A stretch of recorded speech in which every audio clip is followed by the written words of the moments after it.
জিনিসটা একটু পরে দিলে ভালো হতো। এটা খাওয়া জিনিস আছে, এটা একটু পরে দিলে ভালো হতো। হ্যাঁ, এটা পরে দিতে হবে।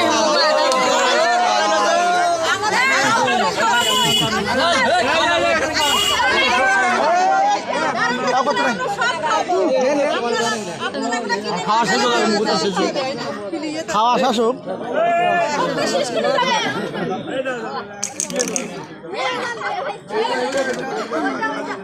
খাও না কেন? আমি বললে খাও, তোমরা সবাই খাও। আলা